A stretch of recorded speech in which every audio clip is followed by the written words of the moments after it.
ایک ایسا نام جو آج بھی کانوں میں گونجنے پر دل کھولتا ہے، اور ایک ایسا چہرہ جو تاریخ میں لعنت کی علامت بن گیا، یزید ابن معاویہ ابن ابو سفیان۔ آج میں اس شخص کو بے نقاب کرنے آیا ہوں جس نے رسول خدا صلی اللہ علیہ وآلہ وسلم کے جگر کو شہید کر ڈالا۔ یہ ویڈیو ہرگز کسی فرقے سے تعلق نہیں رکھتی، مگر یہ حق اور باطل کی جنگ ہے، فیصلہ آپ سب کا ہوگا۔ السلام علیکم ناظرین، میں حسنین علی ہوں اور آپ دیکھ رہے ہیں میرا یوٹیوب چینل۔ یزید 26 ہجری دمشق میں اموی خاندان میں پیدا ہوا، وہی خاندان جس نے ساری زندگی اور ان کے آباء و اجداد نے دین اسلام کے خلاف دشمنی میں زندگی گزاری، اور بعد از اسلام اہل بیت کے خلاف دشمنی میں زندگی گزاری۔ اور یہ وہی خاندان ہے جس کے بارے میں نبی پاک صلی اللہ علیہ وآلہ وسلم نے اپنی حیات میں فرمایا کہ عمار کو ایک باغی جماعت قتل کرے گی، عمار ان کو اللہ کی طرف بلاتا ہوگا اور وہ انہیں جہنم کی طرف بلاتے ہوں گے۔ صحیح بخاری 2812 کے تحت اس ملعون یزید کی جو پرورش تھی وہ عیش و عشرت میں کی گئی۔ کتابیں کھنگالنے کے بعد یہ معلوم ہوا کہ یہ ملعون یزید کتوں اور بندروں کے کھیل کا بہت شوقین تھا اور ان کے ساتھ کھیلنا انتہائی پسند فرمایا کرتا تھا۔ یہ کتوں سے کھیلنے والا شخص دین سے اتنا دور تھا کہ جتنا زمین سے آسمان، اور یہ بندروں کے ساتھ کھیلنے والا شوقین رقص کا بھی بہت شوقین تھا۔ تاریخ طبری یہ تمام روایات بیان کرتی ہے۔ حالات اس وقت بگڑنا شروع ہوئے جب اس لعنتی کردار کو معاویہ بن ابی سفیان نے اپنی زندگی میں ہی ولی عہد مقرر کر دیا۔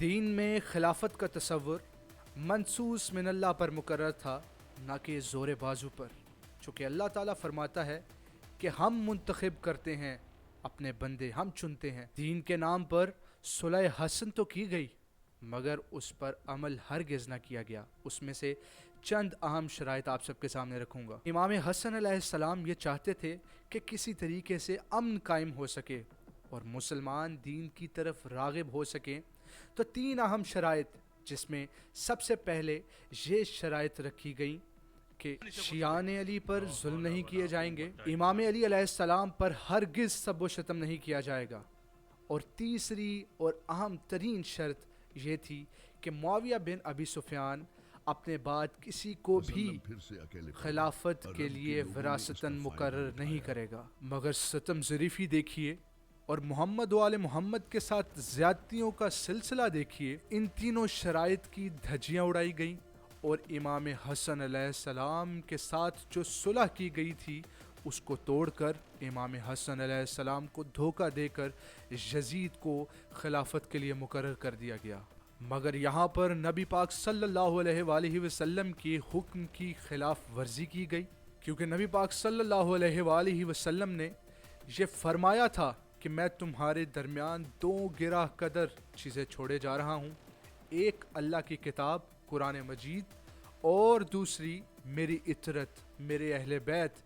اگر تم ان کو تھامے رکھو گے تو ہرگز گمراہ نہ ہوگے۔ اس کا مطلب یہ ہے کہ تمام وہ حضرات جو محمد و آل محمد کے خلاف آئے، جو نبی کی آل کے خلاف آئے، انہوں نے نبی کے فرمان کی توہین کی۔ اور افسوس کا مقام یہ ہے کہ ان حوض کوثر کے مالکان کے ساتھ دھوکہ، دغا بازی اور فراڈ کیا گیا، اور اسلام کے نام پر نبی پاک صلی اللہ علیہ وآلہ وسلم کے فرمان کی توہین کی گئی۔ اسلام کے نام پر نبی پاک صلی اللہ علیہ وآلہ وسلم کا اس وقت بھی انکار کیا گیا اور آج بھی انکار کیا جا رہا ہے، اس صورت میں کہ آج جو یزیدی ملعون، جو یزید کی نسل اس دنیا میں موجود ہے، اس کا یہ کہنا ہے کہ جو خلافت کے خلاف خروج کرے گا گویا اس نے دین اسلام کے خلاف آواز بلند کی۔ تو اس کا مطلب یہ ہے، ان کا کہنا یہ ہے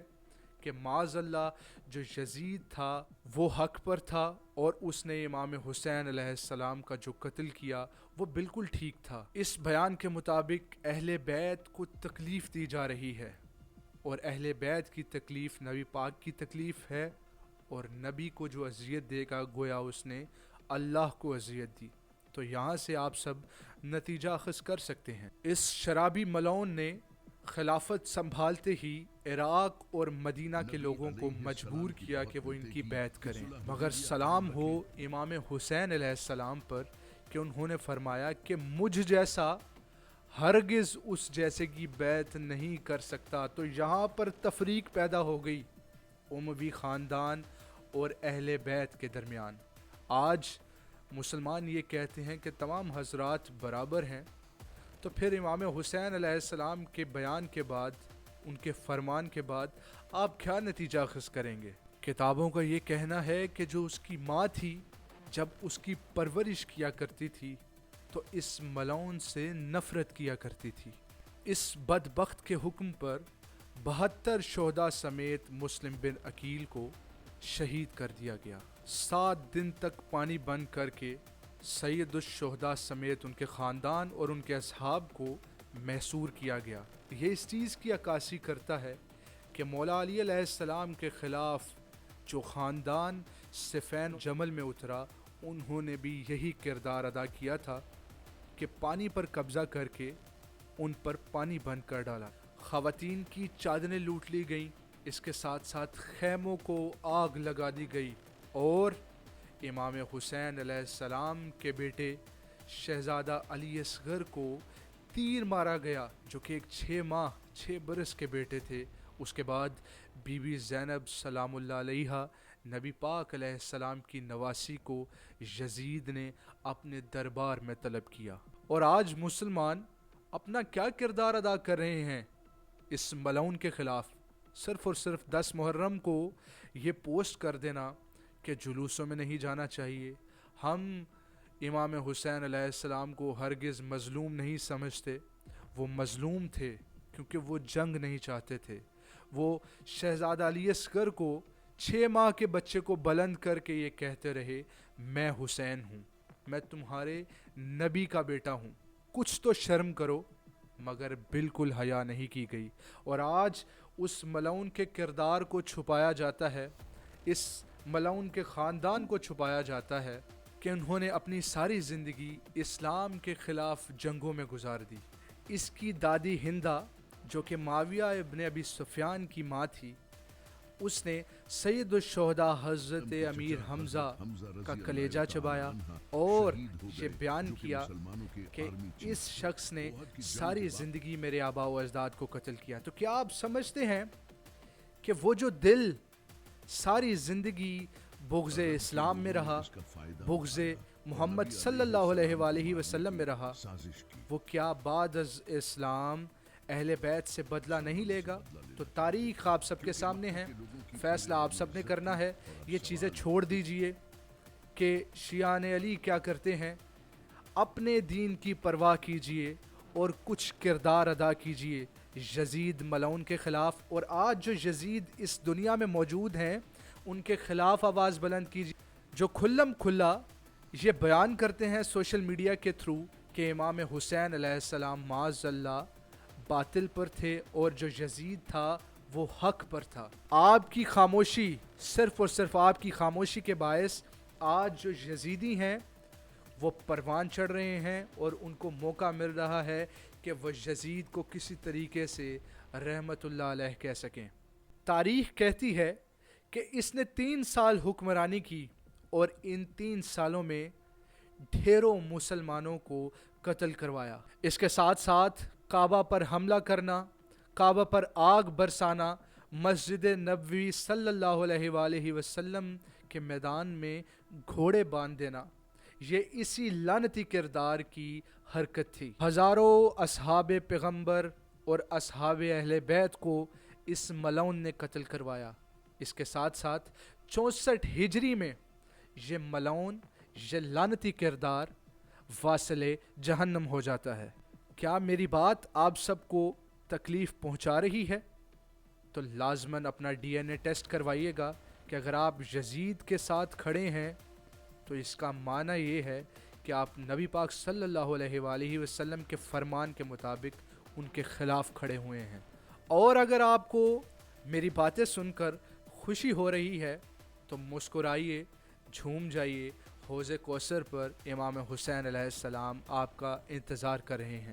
اس یزید ملعون کا ظلم جو کہ میں بیان کر چکا آج لاکھوں یزیدیوں کی صورت میں نظر آتا ہے کہ وہ ظلم و بربریت کا ارادہ رکھتے ہیں، ظلم و بربریت کرتے ہیں اور یہ حق سمجھتے ہیں کہ جو عوام ہے ان پر ظلم کیا جائے۔ اگر روایات اور جو تاریخ ہے اس کو اس طرح سے بیان کیا جائے گا کہ یزید حق پر تھا، تو ناظرین یہ یاد رکھیے گا کہ ہم تا قیامت ہرگز ایسے یزیدیوں سے چھٹکارا حاصل نہیں کر سکیں گے۔ اس کے آباء و اجداد کی دین اسلام کے ساتھ دشمنی کو چھپانا، یزید کا دفاع کرنا، میں سمجھتا ہوں کہ یہ حضرات اندھے ہو چکے ہیں۔ اللہ تعالیٰ فرماتا ہے قرآن پاک میں کہ ہم نے ان کے کانوں پر مہر لگا دی اور یہ آنکھیں رکھنے کے باوجود نہیں دیکھ سکتے۔ میرے نزدیک آج کا وہ شخص سب سے بڑا یزید ہے، سب سے بڑا لعنتی کردار ہے، جو کہ ان حقائق کو اور احادیث نبوی صلی اللہ علیہ وآلہ وسلم قرآن پاک کے ترجمے کو پڑھنے کے باوجود ان فسادی مولویوں کے پیچھے لگا ہوا ہے جو آج بھی یزید کی تائید کرتے ہیں اور اس کے حق میں آواز بلند کرتے ہیں۔ یاد رکھیے گا یہ یزید تخت پر تو ضرور بیٹھا مگر تاریخ کے کوڑے دان میں دفن ہو گیا، اور حق جس کے ساتھ تھا اس کی آواز آج بھی بلند ہے، اس کا پرچار آج بھی ہو رہا ہے حسینیت کی صورت میں۔ ان تمام حقائق پر سکوت اختیار کرنا اور یہ کہنا کہ ہمارے بڑوں نے یہ کہا ہے کہ اس معاملے پر سکوت اختیار کرنا چاہیے، خاموشی اختیار کرنی چاہیے، تو کیا ہم اللہ کی نافرمانی نہیں کر رہے کہ اللہ قرآن میں فرماتا ہے کہ حق کے خلاف آواز بلند کرو؟ اگر تمہاری ان باتوں پر عمل کیا جائے گا تو جو دنیا کا نظام انصاف ہے وہ تباہ و برباد ہو کر رہ جائے گا۔ ہرگز کسی بھی شخص کو انصاف نہیں ملے گا، کوئی بھی شخص کسی کے حق میں یا کسی کے خلاف گواہی نہیں دے گا۔